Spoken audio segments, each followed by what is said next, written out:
All right, guys. Hey there. How are you doing? Pop it down in the comments below. I'd love to, just check in on you. This video is going to be very different from the last few, where I'm going to mostly, pretty much fully, just be talking with you guys about today's topic, which is my neuropsychologist evaluation and the feedback and diagnoses I received from the evaluation. So before getting started, grab yourself a cup of tea, coffee, a big glass of water. I'm just jamming with some water today, and cozy up. Maybe put on a comfy sweater or get under a nice blanket, and let's dive right into this. Okay, so before diving into the diagnoses, I'm really gonna try to not make this too long. We'll see what happens. And also you can fast forward to any parts that you find more interesting. But before getting started, I wanted to share a little bit of a background story on why I even got this evaluation done to begin with. So before going in, I did a lot of research on autism, specifically after my brother had told me that he actually got diagnosed with autism. I started going down kind of like a hole of research just every day, watching a bunch of psychologists, TikTokers, and people with autism who've shared their experience, and learning so much about it, because autism is actually a spectrum.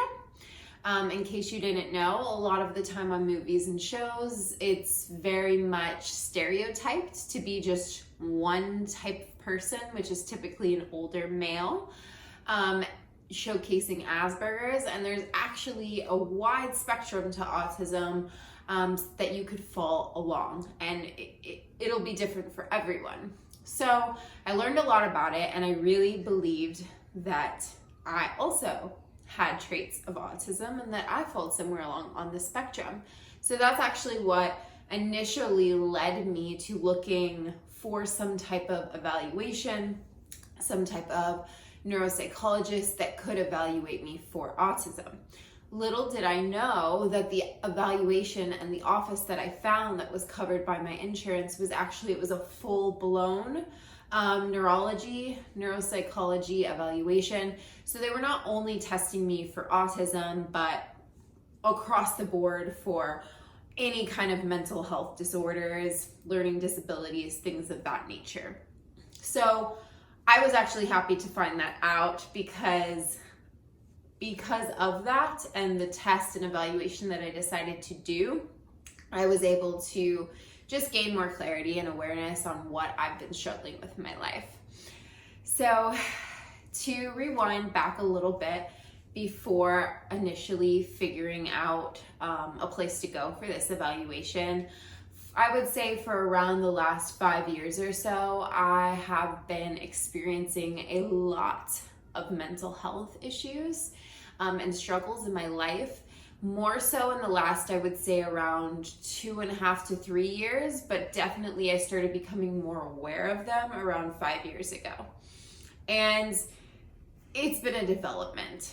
It has changed, it has evolved, it has gotten worse over time due to it being untreated and me believing that I could treat myself on my own without medication, without therapy, so on and so forth. So I'm not going to dive too much into all of the specifics, but I went on this journey of my mental health getting worse and worse. I had constant mental breakdowns, which I will share with you what I now know they are. But mental breakdowns, I called them tantrums because I literally felt like I was throwing a tantrum, constantly triggered by things, mood shifts all of the time. Me getting really frustrated and angry and upset at what is perceived to most people as very small things would set me off and be so much bigger to me in my own head. Dealing with constant existential crisis and thoughts, not knowing what my purpose is, why I'm here, big questions like that constantly on my head. Me taking on several different roles, trying to be like other people in hopes that that would make me happy. All of this leading to me eventually struggling with suicidal ideation and almost taking my life. So that was kind of, I would say, the end of when I fully knew once I hit that suicidal point. And luckily, I'm very grateful to have had a support system of my husband who was able to really help me in that period of my life, so that I'm still sitting here today sharing my story. But that really led me to making my mental health a #1 priority amongst and against everything else in my life after that point happened. I will say I have not gone back to that point, which I'm very grateful for, but I'm still definitely on a journey of trying to find balance in my life. And so that is kind of what led me to this evaluation. Again, I originally thought it was just to know whether or not I was autistic, but I was happy to find out that it was more of a full spectrum kind of deal. So I was able to gain a lot more clarity and awareness on what I've actually been struggling with. Okay, so that's a little bit about my background. If you guys would like me to go more in depth and more detail about that journey, I would be happy to. I do actually have a mental health journey video talking more in detail about that time of my life on my other yoga channel. So I will pop that down in the caption below if you would like to check that out.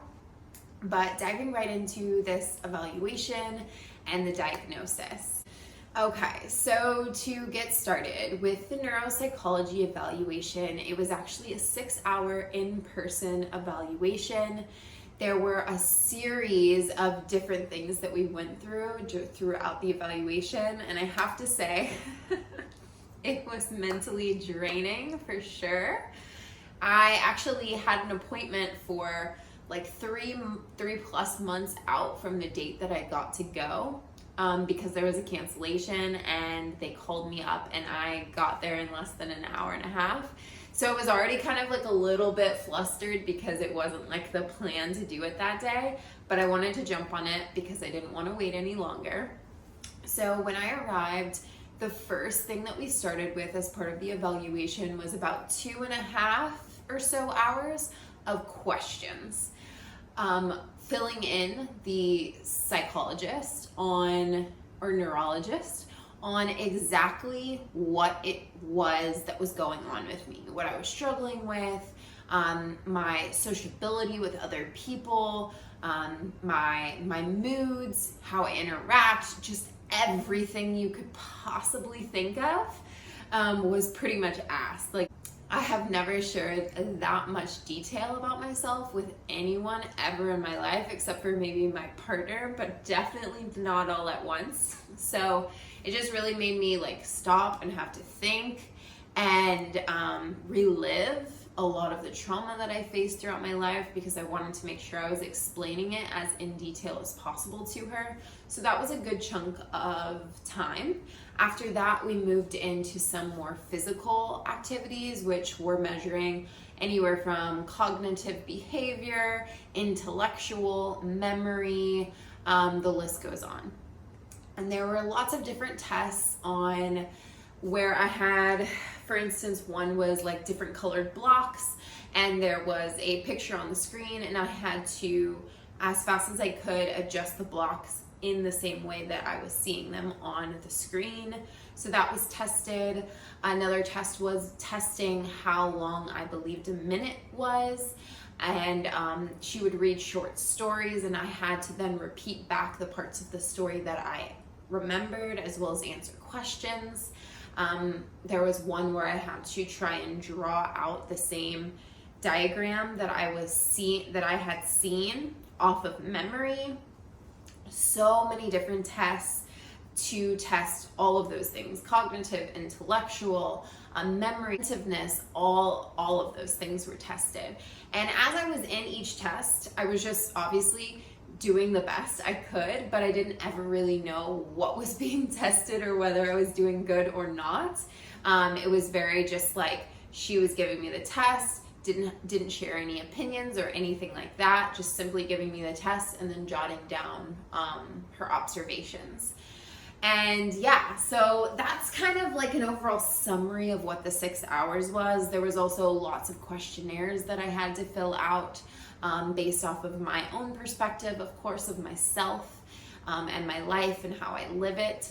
And so the collection of all of these tests and questionnaires and questions that I answered were kept together and evaluated and analyzed, and then she actually took it a step further to get an even wider scope of other people's perceptions of me. So she set up and did an hour phone call interview with my husband, as well as an hour phone call interview with my grandmother, asking them a bunch of questions about me and how they see me and the things that they notice about my behaviors. My husband, we've been together for over 7 years. So obviously the questions were based off of what he knew over the course of the last 7 years. And then my grandmother, she was able to answer questions about me all the way back to my childhood.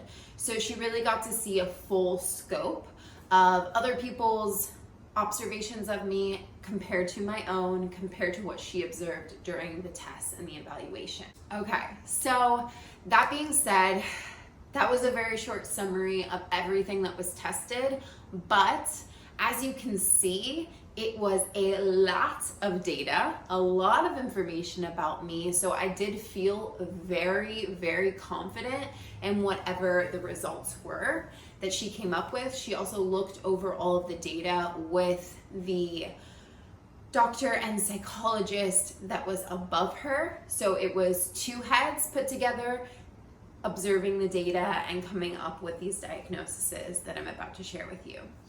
So after about 3 weeks, we had an appointment for about an hour-long feedback and diagnosis session. We did it through telehealth, and yeah, just like any Zoom call, sat down and chatted with her as she went over all of my results.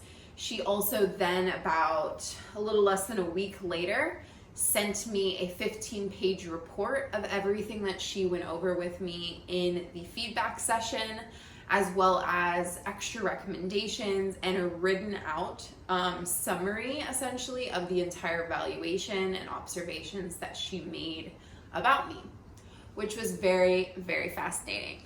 So why you probably clicked on this video is because you're probably interested in the diagnosis portion of it.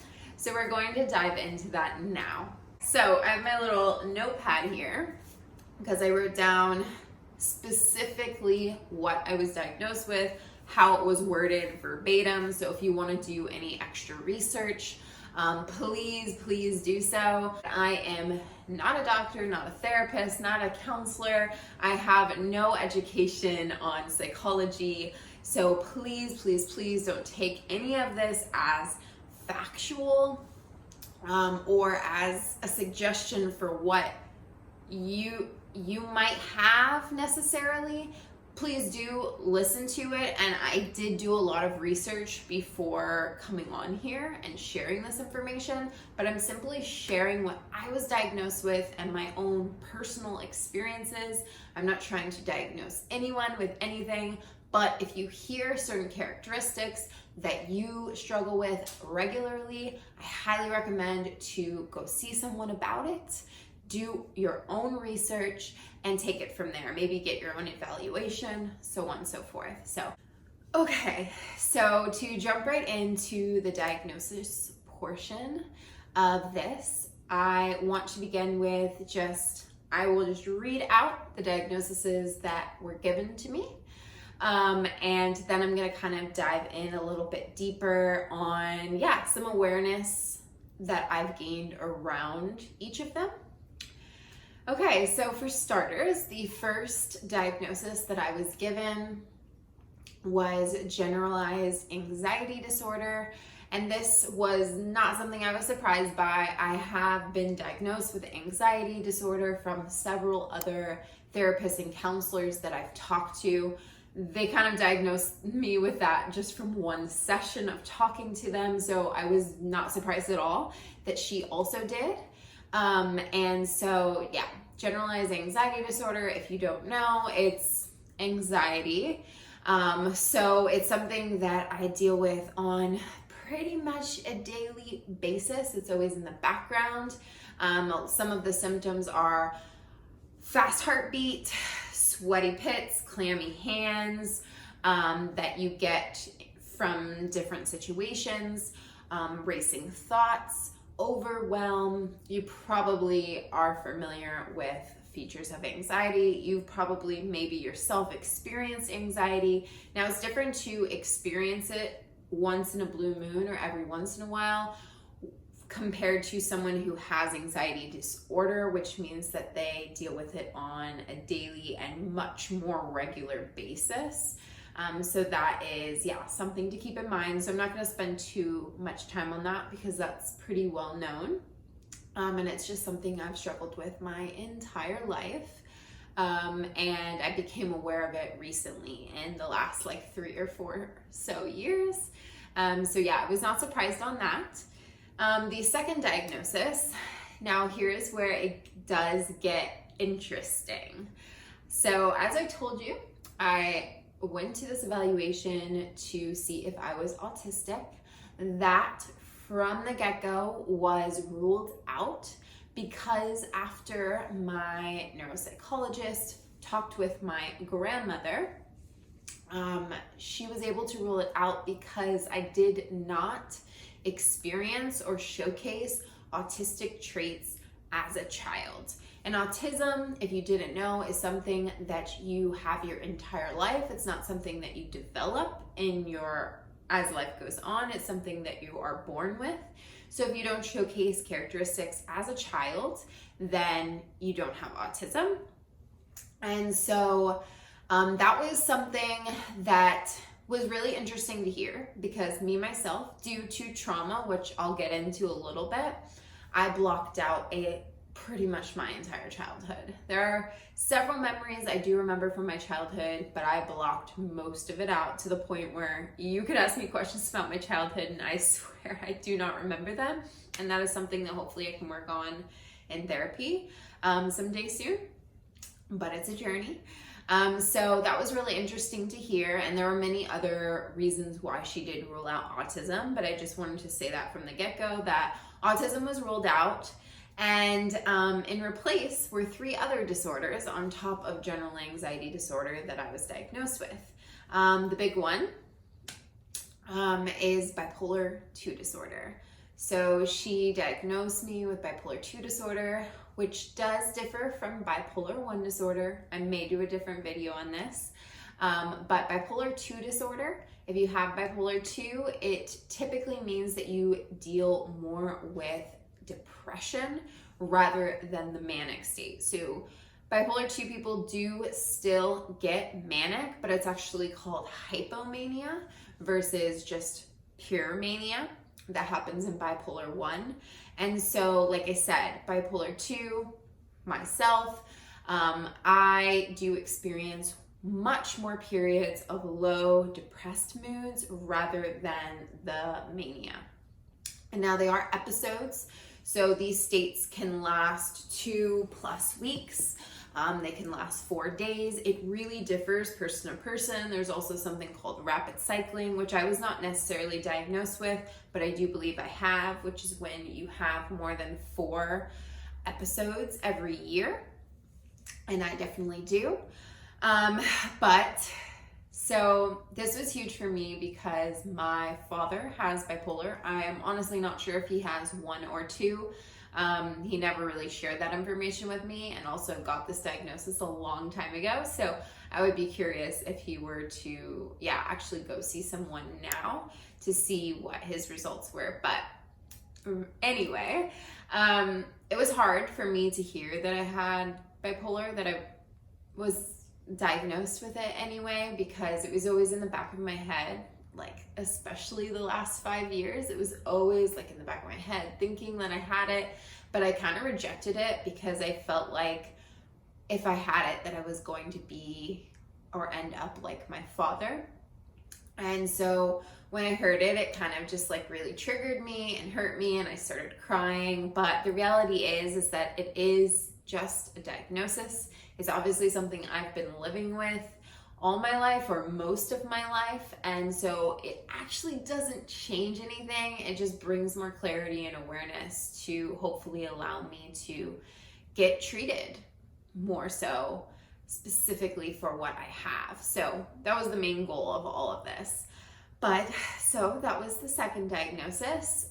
Branching off from bipolar 2 disorder, I was also diagnosed with borderline personality disorder, personality disorder, and it was actually classified as other specified personality disorder, in parentheses, mixed personality features. And so essentially how she explained it to me is that I showed a lot of signs of multiple different personality disorders, a lot of characteristics of different personality disorders. And so she wasn't exactly able to just put a specific label on what personality disorder I had.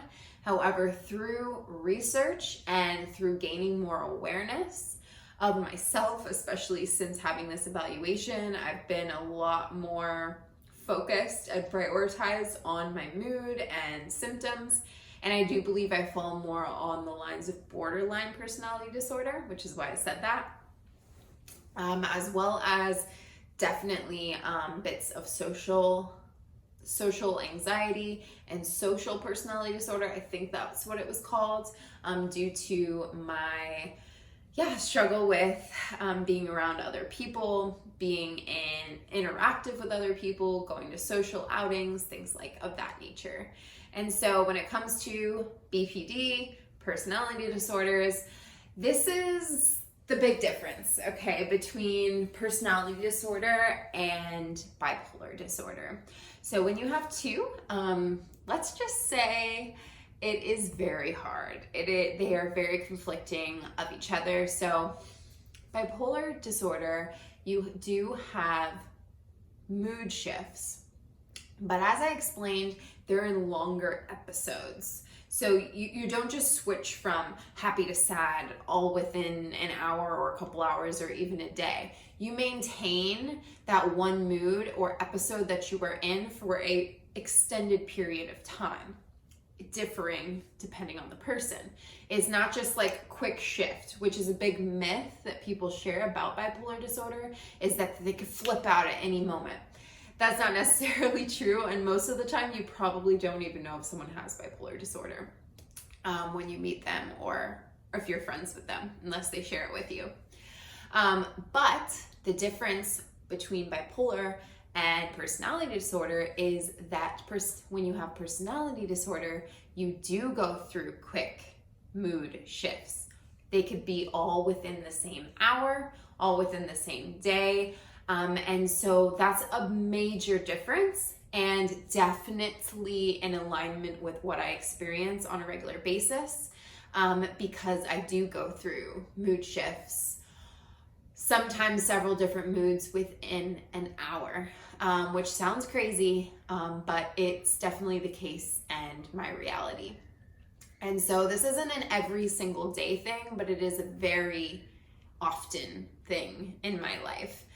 Constantly shifting for moods. Now imagine that, having that, and also combining it together with being in a manic episode or being in a depressive state. It can be pretty crazy and very, very confusing and conflicting and hard to live and manage life. And so that is what I struggle with on a regular basis. I listened to one TED Talk actually talking about bipolar disorder, and she explained it as having a slipper on one foot and a heel on the other foot. So having these two conflicting sides, one side wanting to get out and be ambitious and do all of the things, and the other side just kind of not allowing you. And constantly being in this state means you're constantly swaying back and forth. The depressed side takes over, the manic side takes over, and it's really hard to find balance. And so that is what I'm working on. And I'm working towards trying to find a psychiatrist and a therapist to help me get on the right kind of medication when the time comes, as well as going to consistent therapy, which is something that I really, really want to do. So those are the first 3 diagnoses. The last one is, I feel like, less of a diagnosis and more kind of just an observation, but she did diagnose me with a trauma disorder, also classified as other specified trauma and stressor related disorder, subclinical PTSD, which, how she explained it to me is that because of the childhood trauma that I had growing up, due to my parents and experiences that I had growing up, because of that trauma, more than likely, that is what triggered my bipolar disorder, as well as forming a personality disorder from that trauma. And what I've learned since then is a lot of the time with these disorders, not autism, because again, that's something that you're born with, but for a lot of mental health disorders, they're formed and stemmed and rooted from some type of trauma, most of the time that happened in your childhood. And that can be really challenging because, like I said, if you experience trauma, you could block it out and not remember any of it. So you wouldn't ever know that because you have chose to create this safety net to protect yourself from remembering and tapping into those memories of trauma.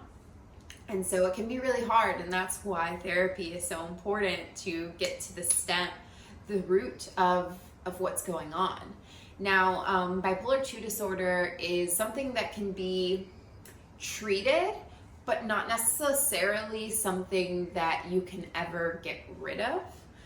Whereas I have heard, and again, don't take this as completely factual, but from the research that I've done, I have heard that you can treat personality disorder and essentially recover from it and not have it anymore, from my understanding. But it is very, very challenging, and it takes a lot of therapy, especially when it's combined with bipolar 2 disorder. Okay, so those were my 4 diagnoses. This is probably going on longer than I want it to, but this is just me showing up, being authentic and raw, and sharing my story. So it takes as long as it takes. Those are my 4 diagnoses that I received for my evaluation. And it was really eye-opening. It was really challenging. It was a lot to hear. And actually, just a couple days before getting the diagnoses, I had a mental breakdown, which could have been me in my depressive state, could have been me in my manic state. I'm still not 100% clear on when I'm in one or the other state. I definitely know when I'm depressed, and I definitely know when I'm feeling more elevated, but because of the borderline or personality disorder, it can be really hard to clearly define where I'm at. So that is something that I hope to work on. But just a few days prior to the diagnosis, I had a mental breakdown, and I did have to quit my job due to my mental health condition. This is something that has happened to me often. I have had over 25 different jobs, and I'm only 24.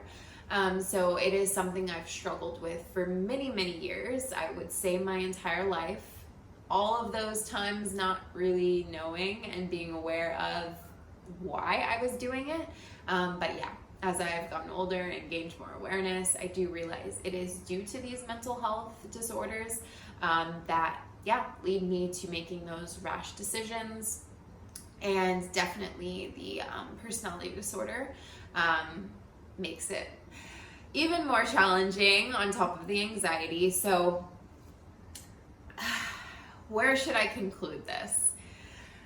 I, since getting diagnosed, have gained a lot more awareness and clarity I've been doing a lot of research, watching a ton of videos, and doing my best to try and find therapy that I can go to on a weekly basis that is covered by my insurance, because that is one of the top recommendations that were made to me. Some of the other recommendations I will just go over. If you've been diagnosed with this, you've diagnosed with any of these disorders, you've probably been recommended some of these things. If you haven't, definitely look into them or talk to your doctor about which ones would best suit you, but they're very broad. So when it comes to the recommendations, like I mentioned, I was recommended to start going to weekly therapy or counseling. And I was recommended a specific type of therapy called DBT, which is known as dialectical behavior therapy. It is a specific type of therapy that is typically used for people with substance abuse as well as personality disorder.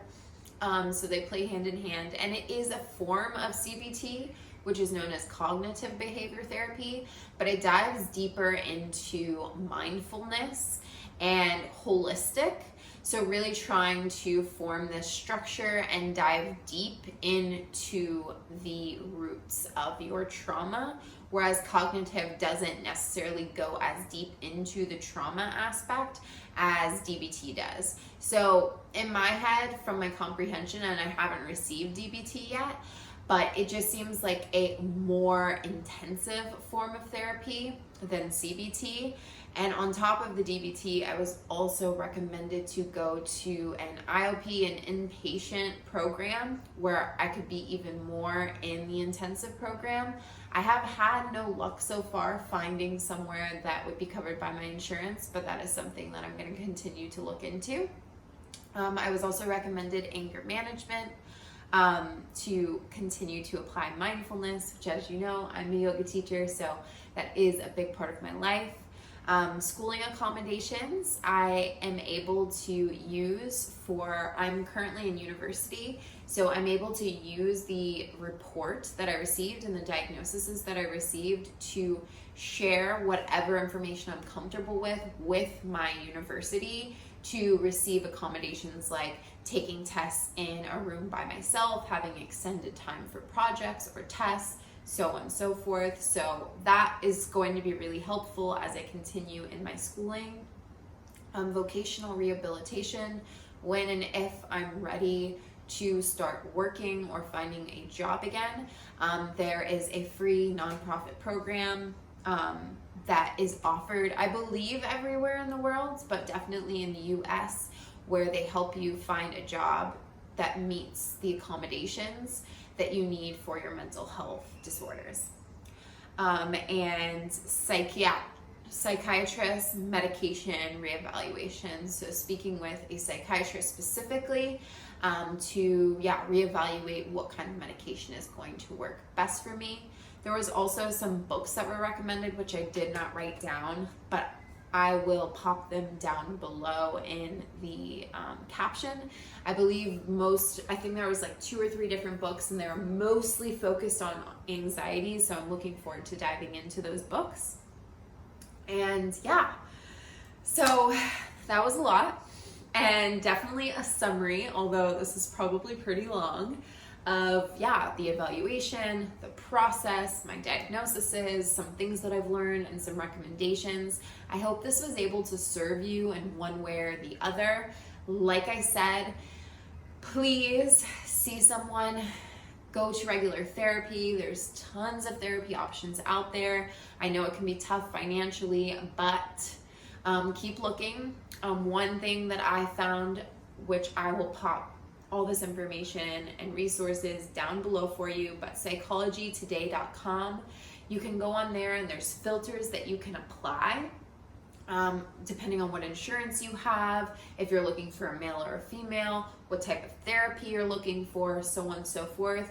And you can apply all these filters to help you in finding a therapist that works for you. So that's a good option, and you can just send them all emails or call them up straight through the website. So that's something that I've been poking around with and playing around with. and I've already received several callbacks, so that is a beautiful option. Of course, there's BetterHelp, there's Cerebral. I've used all of these at a point in time.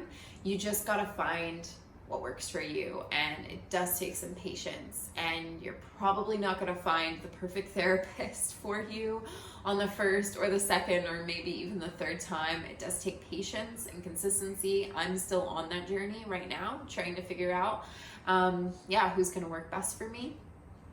So that is a big recommendation. If you do have the ability to get an evaluation done, definitely look around. I was able to contact my primary doctor, and they were able to give me a recommendation that was covered by my insurance in my area. So that can be a really good option if you do have a primary doctor that you can reach out to, because I would not have known about it if I didn't reach out to them. So that's a huge recommendation. And honestly, more than anything, be kind and patient with yourself. Gonna get emotional because it's a journey and it's gonna be different for everyone. And you're going to have those days where it's hard to get out of bed and you might feel a little bit hopeless, but I promise you that it will get better. That's not a permanent state. It's only temporary. Remind yourself that it is only temporary.